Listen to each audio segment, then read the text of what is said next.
El martes 15 de julio marcó un nuevo capítulo en la creciente tormenta política que rodea a Pedro Sánchez. Lo que hasta hace poco se manejaba como simples rumores empieza a convertirse en un clamor difícil de silenciar. Su deterioro físico, visible a simple vista, está levantando todo tipo de conjeturas y las explicaciones oficiales ya no parecen convencer a nadie. Las imágenes recientes muestran a un presidente desmejorado, con un semblante agotado y rasgos visiblemente marcados, reflejo, según algunas fuentes, no solo del peso del cargo, sino de un estado de ansiedad permanente que estaría comenzando a hacer mella en su salud. La versión que muchos medios intentan ofrecer, minimizando este desgaste, choca frontalmente con las informaciones que han comenzado a circular por canales alternativos y que apuntan a una preocupación mucho más profunda, relacionada directamente con escándalos que podrían terminar por estallar en sus manos. Uno de los detonantes de este nerviosismo creciente parece estar ligado a las últimas revelaciones difundidas por Castellón Confidencial. En su programa, el periodista Alejandro Enrambasaguas no ha dudado en afirmar abiertamente que existen audios comprometidos en poder de Koldo, el que fuera colaborador cercano del exministro Ábalos, y que estos podrían implicar directamente al propio Pedro Sánchez. Lejos de ser un rumor infundado, esta información se ha consolidado como una de las hipótesis más consistentes para explicar el visible desgaste del presidente. Al parecer, el material habría sido recopilado por Koldo durante años de maniobras políticas y favores cruzados, y ahora esa misma documentación estaría representando una amenaza directa para la cúpula del poder socialista. No son pocos los que opinan que esta posibilidad es el verdadero motivo detrás del semblante sombrío y las actitudes tensas que Sánchez ha mostrado en sus últimas apariciones públicas. Pero mientras se cuece esta intrincada trama de intereses y chantajes en las alturas, en la localidad murciana de Torre Pacheco se producía un episodio que refleja el descontento social de un país cada vez más polarizado. En un contexto marcado por altercados protagonizados por inmigrantes de origen magrebí, un equipo de RTVE intentaba cubrir la situación, pero su presencia fue rechazada de manera frontal por los vecinos. La reportera enviada al lugar se encontró no solo con negativas a hablar, sino con un rechazo abierto y visible hacia la cadena pública. La tensión se palpaba en el ambiente y las imágenes del momento, ampliamente difundidas por redes sociales, mostraron a una población harta y poco dispuesta a colaborar con quienes perciben como voceros del gobierno. La escena deja entrever el creciente malestar ciudadano frente a una prensa que muchos consideran parcial y al servicio del poder. Este incidente en Torre Pacheco no ha tardado en ser instrumentalizado políticamente. Desde las filas socialistas se ha buscado cargar la responsabilidad de los disturbios a la llamada ultraderecha, intentando crear un relato que desvíe la atención del trasfondo real del problema. Sin embargo, los hechos parecen desmentir esta versión. Según datos publicados por El Mundo, más del 69% de los ciudadanos se muestra favorable a la expulsión de inmigrantes que cometen delitos graves, especialmente aquellos relacionados con la violencia o el derramamiento de sangre. La creciente inseguridad y la percepción de impunidad no hacen más que avivar el malestar de una sociedad que observa atónita cómo los conflictos locales se convierten en combustible para las estrategias políticas nacionales. Resulta evidente que el gobierno ha encontrado en Torre Pacheco una excelente cortina de humo para tapar otros asuntos que le resultan mucho más incómodos. Entre esos temas incómodos figura, sin duda, el papel de la UCO, la Unidad Central Operativa de la Guardia Civil, en las investigaciones que apuntan hacia el círculo íntimo de Sánchez. Las filtraciones que señalan la existencia de indicios que podrían incriminar al presidente se han visto acompañadas de sospechas sobre intentos de descabezar la unidad mediante ascensos forzados de sus mandos más incómodos. Una táctica política bien conocida y empleada en más de una ocasión: mover a los investigadores más críticos a puestos de despacho para neutralizar sus pesquisas. Sin embargo, la Guardia Civil está curtida en este tipo de presiones, y según algunas fuentes internas, la UCO no estaría dispuesta a ceder fácilmente ante las maniobras del Ejecutivo. No se trata de una situación nueva para los agentes, acostumbrados a operar bajo tensiones políticas, pero sí de un momento especialmente delicado, donde la independencia de las fuerzas de seguridad parece estar más en juego que nunca. ChatGPT+. Mientras tanto, y como si se tratase de un siniestro espejo en el que se reflejan las tensiones, los miedos y la creciente fractura social que sacude a España, las imágenes captadas en el barrio murciano de San Antonio ofrecen una representación descarnada del ambiente de sospecha, desconfianza y temor que parece haberse incrustado en las capas más profundas de la sociedad. En un intento por pulsar el estado real de ánimo del vecindario tras los recientes sucesos vinculados a la presencia de inmigrantes magrebíes y los altercados que han generado una oleada de malestar y tensión vecinal, una periodista de RTVE se desplazó hasta la zona. Su propósito era recoger testimonios, escuchar a los residentes y tratar de construir un relato cercano a la verdad. Sin embargo, lo que se encontró desde el primer instante fue un panorama desolador marcado por la negativa rotunda de casi todos los presentes a hablar, como si un acuerdo tácito de silencio se hubiera impuesto entre los habitantes, reforzado por un miedo sordo y un desconcierto que se respiraba en el ambiente. La periodista, con la grabadora en mano y la voluntad de recabar impresiones directas, fue recibida por un muro de evasivas, miradas huidizas y gestos tensos que decían mucho más que las palabras. Algunos de los vecinos, tras dudar visiblemente, afirmaban ser residentes del barrio, aunque su actitud y sus respuestas denotaban una extrema cautela, como si incluso reconocer su pertenencia al vecindario pudiera implicarles en algo o exponerles a consecuencias indeseadas. Otros aseguraban ser simples curiosos o transeúntes ocasionales, procurando deslindarse de cualquier vínculo con los hechos recientes o con las tensiones crecientes que mantienen en vilo a buena parte de la comunidad. La escena alcanzó un tono todavía más enrarecido cuando apareció un hombre que, sin mediar una presentación oficial ni mostrar identificación alguna, afirmó sin titubeos que él estaba allí actuando como personal de seguridad. Su declaración, lejos de aportar claridad o tranquilidad al ambiente, sembró aún más inquietud, especialmente cuando aseguró que varias personas del barrio estaban siendo amenazadas de muerte a través de mensajes anónimos enviados mediante redes sociales. Sus palabras, vagas y sin respaldo en pruebas concretas, añadieron un nuevo matiz de inquietud al ya tenso clima que se respiraba en el lugar. Era evidente que no se trataba de simples rumores ni de exageraciones propias del sensacionalismo mediático. Había algo más, algo que se percibía en los silencios prolongados, en las miradas de desconfianza que se cruzaban entre los presentes, en los gestos de incomodidad que acompañaban cada frase a medias, cada negativa a dar detalles, cada intento fallido de arrancar una confesión o una simple declaración sincera.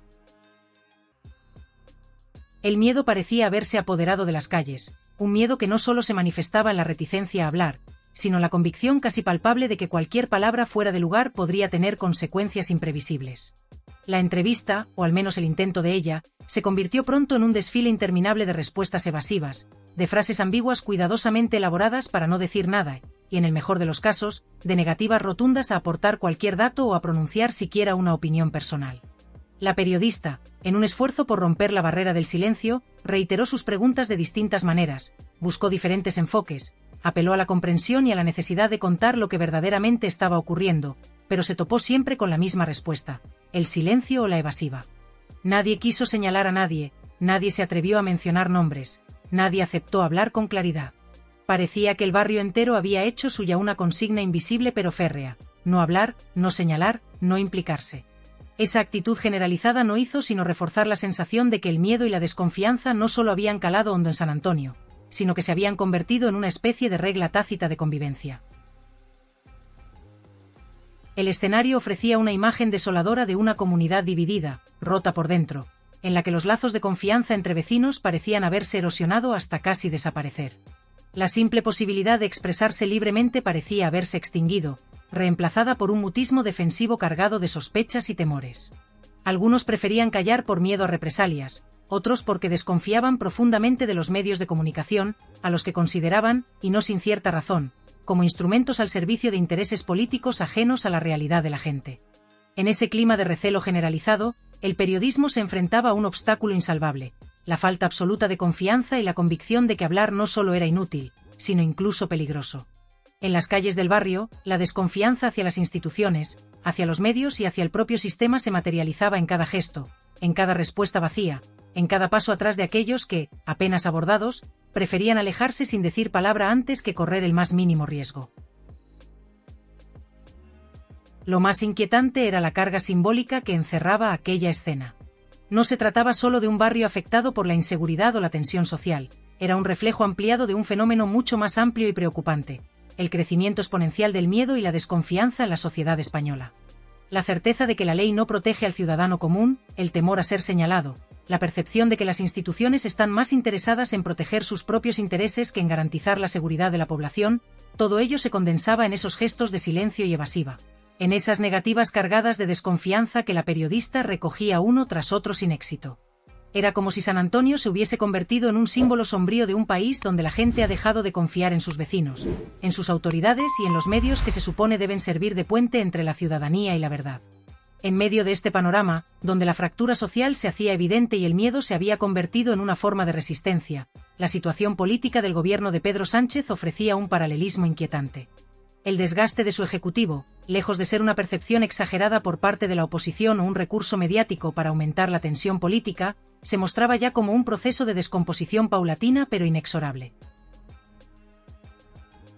Son muchas, y cada vez más sonoras, las voces que coinciden en señalar que el final político de Sánchez está más cerca de lo que muchos quieren admitir. La percepción de un gobierno agotado, sin rumbo, carente de liderazgo real y sostenido únicamente por una serie de maniobras de supervivencia política carentes de visión y de eficacia, ha calado profundamente en la sociedad. Los intentos por controlar el relato desde el aparato mediático afín, las maniobras para desviar la atención hacia asuntos menores, las campañas de distracción cuidadosamente orquestadas, todo ello parece tener un efecto cada vez más débil y efímero. La crisis ha alcanzado un punto tal de deterioro que ya no es posible contenerla ni maquillarla, y la sensación dominante es que solo falta que caiga la última ficha para que el conjunto del edificio político se desplome con estrépito. La credibilidad del gobierno se ha erosionado hasta niveles alarmantes, y ni las promesas ni las declaraciones institucionales logran ya revertir una percepción social que se acerca peligrosamente al convencimiento de que el Ejecutivo no solo ha perdido el control, sino que ha dejado de gobernar. El clima social, alimentado por la frustración, el descontento y una desconfianza creciente, se ha convertido en el caldo de cultivo perfecto para que la idea del colapso político deje de ser una posibilidad remota y pase a ser una conclusión inevitable para muchos ciudadanos. En esta situación, cualquier movimiento por parte del gobierno, ya sea una medida de emergencia, un pacto in extremis o una ofensiva mediática, es visto con escepticismo y, en ocasiones, con abierto desprecio. Es como si la sociedad, al igual que los vecinos de San Antonio, hubiese adoptado una postura de silencio cargado de sospechas, esperando simplemente a que el desenlace se produzca y a que caiga, de una vez por todas, un ejecutivo que muchos consideran ya un cadáver político al que solo le falta la sentencia definitiva. Y cuanto más se esfuerzan desde el poder en aparentar que la situación está bajo control, cuanto más intentan proyectar una imagen de normalidad, más evidente se hace para todos la magnitud real del desastre al que nos dirigimos. Porque la caída no solo parece inminente, sino que, a ojos de buena parte de la sociedad, ya ha comenzado, y solo resta presenciar el momento en que la realidad termine por imponerse y arrastre consigo a un gobierno cuyo final no será recordado como una sorpresa, sino como la crónica anunciada de un colapso político que muchos llevan tiempo esperando. Yo no tengo ningún título de portavoz ni represento a nadie. No hablo en nombre de colectivos, organizaciones ni grupos de ningún tipo. A mí no me corresponde ese papel, y sin embargo, me encuentro aquí teniendo que aclarar cosas que, en teoría, no me deberían concernir. Me sorprende bastante cómo, desde ciertos foros y canales de mensajería como Telegram, se está promoviendo sin disimulo que las personas se desplacen a Torre Pacheco con la excusa de salir de caza al moro. Lo dicen así, sin filtros, como si viviéramos en tiempos donde la barbarie era moneda corriente. Y ante eso, ¿cuál es tu opinión? Porque da la sensación de que cada vez que se toca este tema, enseguida se buscan evasivas o respuestas vacías, como si hacer preguntas directas fuera un delito o un acto de provocación. Parece que te incomoda que se te pregunte por lo que ocurre en estos grupos, pero no se puede ir de frente en la vida lanzando insinuaciones al aire y luego hacerse el sorprendido cuando te piden explicaciones. Lo curioso es que todo lo que digas, y que ahora parece que quieres matizar o desmentir, queda registrado. Es curioso cómo algunos intentan ir de listos, soltando indirectas para ver si alguien pica, como si todo esto fuera un juego a ver quién se pilla los dedos primero. Pero al final, el tiempo pone a cada uno en su sitio y las palabras, una vez dichas, ya no se pueden borrar. Yo no tengo problema en responder siempre que las preguntas tengan un mínimo de coherencia. Para que quede claro de una vez, y sin rodeos, yo estoy aquí porque realizo labores de seguridad privada. Me encuentro acompañando a una persona que, según me consta, ha recibido amenazas serias contra su vida. Esa es la única razón por la que estoy presente en este lugar y en este momento. No pertenezco a ninguna agrupación, no milito en movimientos, y mucho menos me dedico a señalar con el dedo a nadie. Si la persona a la que acompaño considera oportuno presentarse públicamente y dar la cara, es una decisión que debe tomar ella misma, no yo. Yo ni la represento ni hablo por ella. Cada cual es responsable de sus actos y de sus palabras. Sin embargo, aquí estamos, y me preguntas a mí qué relación tiene todo esto con lo que ocurre en Torre Pacheco, como si la conexión fuera evidente o como si yo tuviera que justificar lo que otros hacen o dejan de hacer. Y la verdad es que no tiene absolutamente nada que ver. Si me interpelas por una manifestación o concentración prevista para mañana a las 8 de la tarde, sinceramente, ni idea. No tengo constancia de que se haya organizado algo así, ni mucho menos sé si ha sido debidamente autorizada. Siendo sincero, me entero ahora mismo por ti. Y lo cierto es que incluso me atrevería a decir que puede que ni siquiera se celebre porque no ha cumplido con los requisitos legales. Tampoco conozco a las personas que mencionas, como ese tal Daniel Esteve o Vito, que por lo visto están llamando a la movilización. Ni sé quiénes son ni tengo relación alguna con ellos. Y, francamente, no sé por qué debería conocerlos o por qué me tendrías que preguntar a mí por sus intenciones. ¿Acaso me ves haciendo de portavoz o líder de algo? ¿O es que vienes con el guión escrito desde casa, esperando que encaje en la entrevista? Me parece que esta especie de juego del tira y afloja se ha vuelto una práctica bastante habitual cuando lo que habría que hacer, si de verdad se quiere informar, es ir al grano y hablar con la verdad por delante. Pero claro, es más fácil montar un espectáculo, alimentar el morbo y buscar la polémica. Eso sí que parece que os gusta. Llegar con la cámara, el micrófono, y luego manipular las declaraciones a vuestro antojo, tergiversar las palabras y venderle al público la historia que os conviene. Todo eso mientras os colgáis la medalla de periodistas comprometidos, defensores de la verdad y adalides de la democracia. Luego sois los primeros en dar sermones, diciendo que el racismo es incompatible con la convivencia democrática y que hay que levantar la voz frente al odio. Palabras bonitas que suenan muy bien en los discursos, pero que se quedan vacías cuando no se aplican por igual a todos los casos. Porque aquí nadie os ha escuchado levantar la voz cuando son determinados grupos organizados los que agreden, los que atacan en manada, los que convierten la violencia en su forma de vida. ¿Dónde están vuestras denuncias cuando un grupo de magrebíes, perfectamente coordinado, le parte la cara a un anciano hasta dejarlo en estado crítico? ¿Dónde está la condena pública de los medios cuando los hechos son cometidos por quienes se supone que debéis proteger o defender? Porque de eso, ni palabra. Y así vamos, mirando para otro lado mientras la realidad pasa por delante de nuestras narices. Evidentemente, nadie en su sano juicio va a decir que todos sean iguales o que todos vengan a delinquir.